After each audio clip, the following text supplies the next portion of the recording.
That looks like a good spot to take the photo.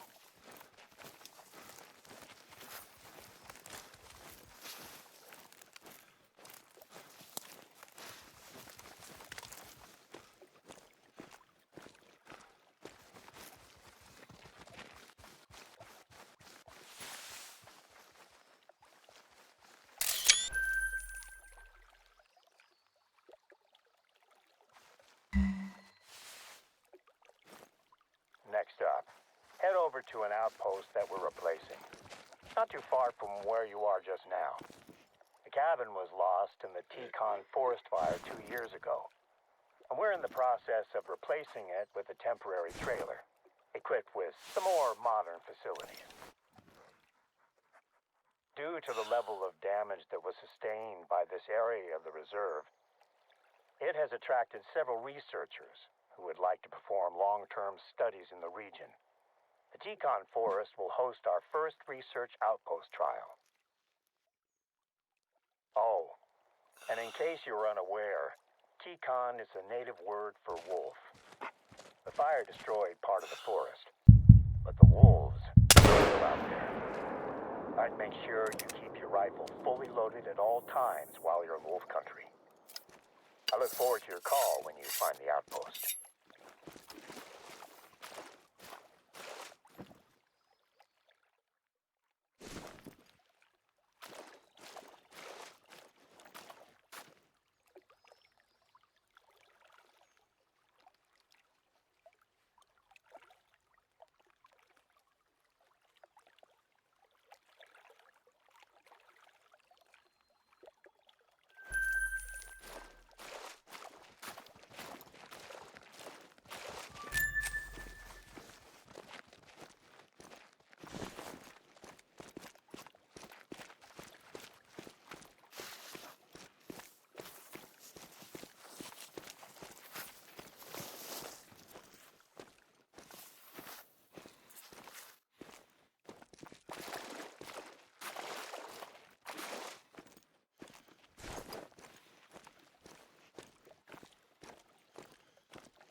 He was going to set it up himself, but his wife went into labor just as he got here, so he had to rush back to town. The workstations look like they're ready to go. If this trial goes well, we might see more researchers setting up camp across the reserve. For now, though, Let's get things powered up. The supplies will include fuel for the generator.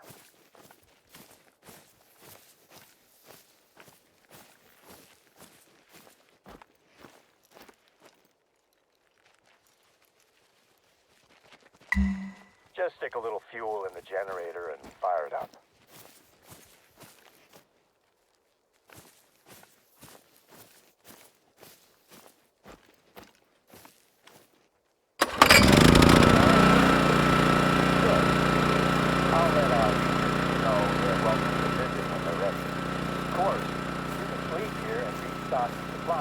Just like any other outpost.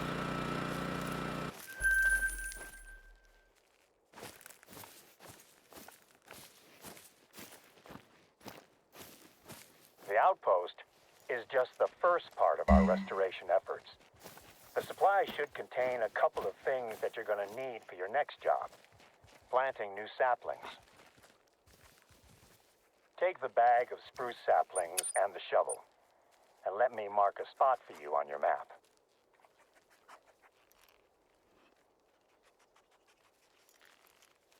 It's a tough road ahead for this part of the reserve. The fire burnt away a huge chunk of the forest.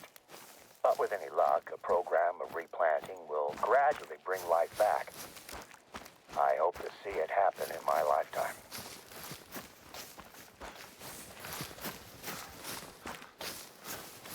I was in Yukon Forest during the night of the fire. We predicted a few spots as potential fire sites, and we're doing our best to prepare. But there were too few of us and too much ground to cover. I sent most of the team away when the storm rolled over us. It was getting too dangerous.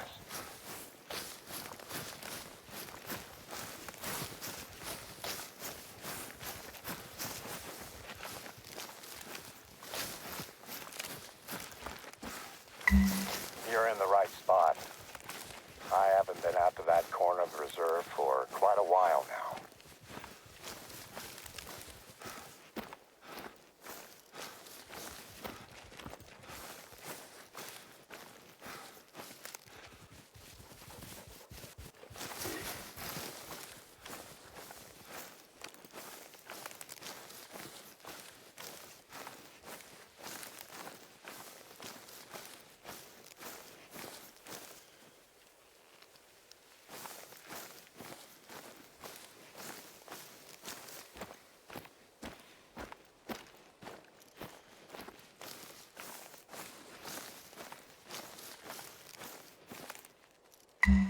Three saplings should be enough for now. Can you see the shell of the old tree? It was the first casualty when it was struck by lightning and went up in flames.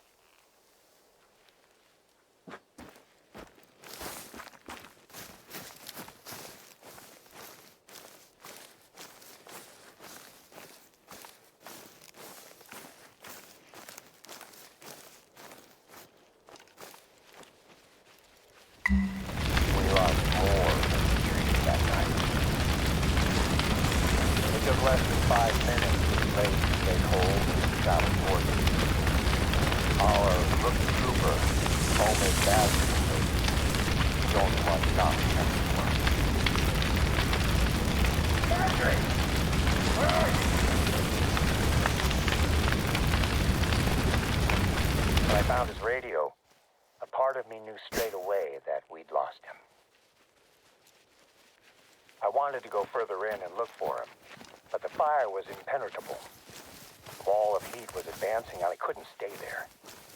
I just made it out before the fire consumed where I'd been standing seconds before. We went back as soon as the fires had died down and started looking. We found him, but it was as we'd feared. The outpost here is dedicated to him. We all take a special interest in overseeing the restoration of the area where we lost him. Naturally, it was a tough time for the whole team, but it brought us closer together. We supported each other and Razri's family. You do what you can, right? We devoted ourselves to our work, and we work to ensure it never happens again. Today's undertaking to replace lost trees is another step in revitalizing Yukon Forest. On my last flyby, I definitely saw some movement down there. Can you scout around for tracks in the burnt forest? I'm keen to see what animals are returning to the region.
Finding tracks out there is a good sign. There might not be a lot of cover or food yet, but at least some animals are starting to come back. I don't have any more work for you out in Yukon Forest, but I just received a message from a research team that could probably use a little assistance. Let me speak with them, and I'll be in touch with you shortly.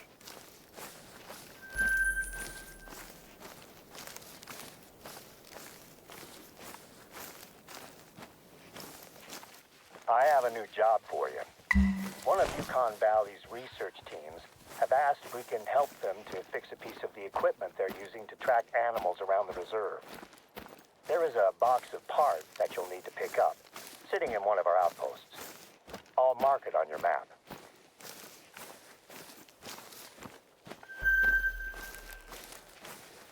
Normally, I'd tell them we're too busy for this, but they need to wrap up their research before winter settles on the reserve. It'll be a much easier job if we help them out, and I'd like to keep working with them next year. I'll call you when you're getting close to the outpost.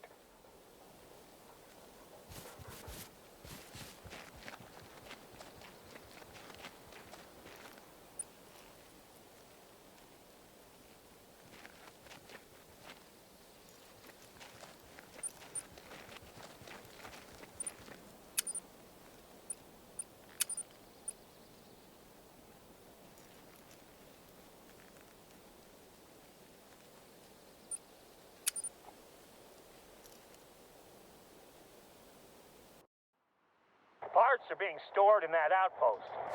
They should be good to go. At any one time, Yukon Valley is hosting at least 5 different scientific studies. A lot of them are a simple case of setting up some recording equipment and leaving it to record data. But some involve a more hands-on approach.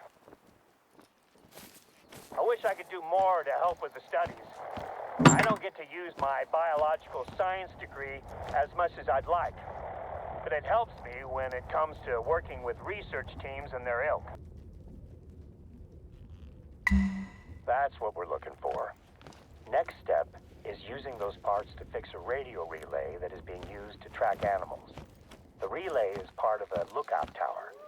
According to the researchers, it should be an easy fix.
Working? Fantastic. I will check in with the researchers to let them know it's fixed. They probably noticed that their equipment's range has just risen dramatically.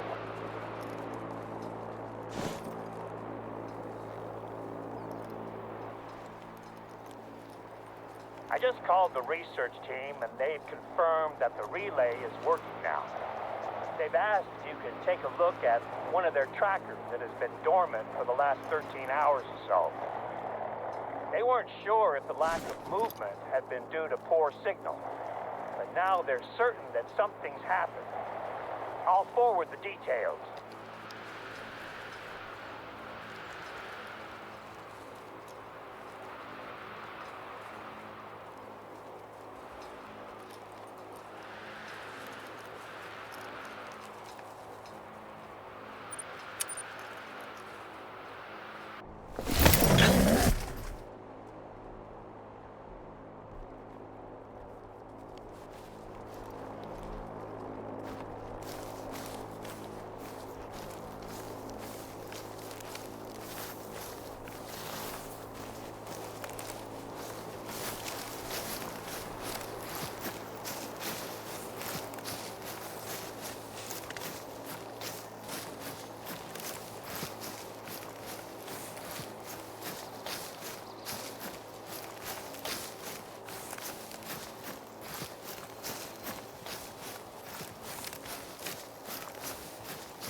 If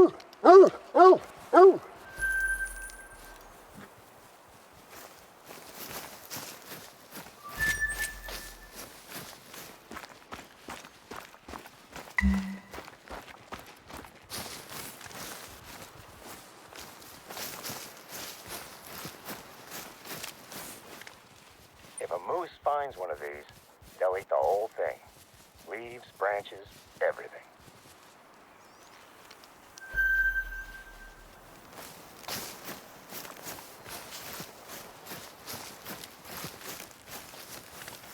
Looks like wolves got it. But something scared them off before they could really finish their meal. Grab the collar and you're good to go. Okay, I think we're done here. Let's move on before anything comes sniffing around. The researchers have been using Copper Bowl Lake Outpost as their base camp, and you can drop the collar off there. Don't expect company, though. The research team are always out and about.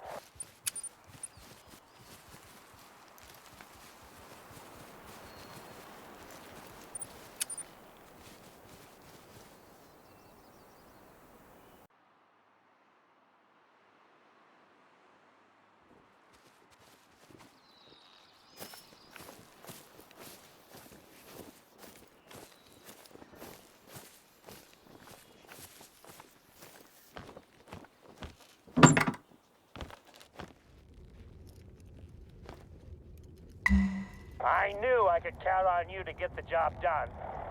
You're becoming my ambassador out here, and I gotta say, your work so far has impressed me. At this rate, I'll actually be able to do some paperwork today. Seems a little strange to be excited about that, I guess. Hopefully, I'll manage to spend some time with my wife this month. Now that I remember, I gave your number to Oscar, the researcher in charge of this particular population study. He and I work well enough together, but you'll be better placed to help him out. You might have already heard from him about work he needs help with. He injured his knee in the summer, so he's a little behind schedule.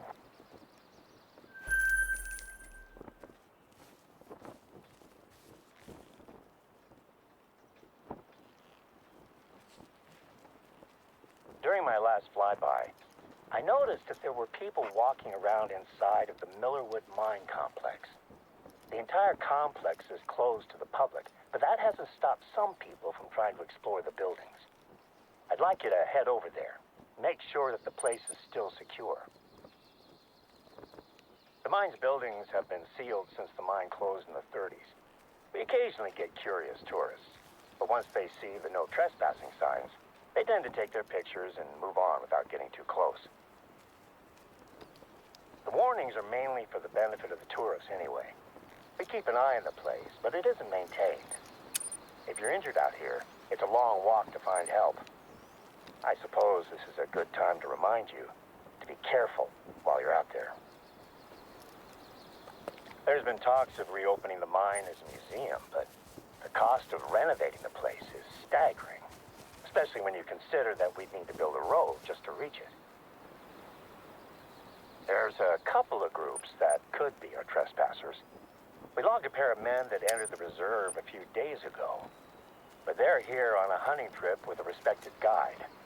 I'd be very surprised if he brought them anywhere near here. The other group I know about is a film crew that asked for our help to shoot a documentary about what they call local folklore. Apparently they've toured the USA hunting for monsters or aliens or something. A place as wild as this has its stories, of course. From native Alaskan myths to the tall tales of drunken gold miners. I've been here for almost 2 decades, and I've only seen Bigfoot twice. At church.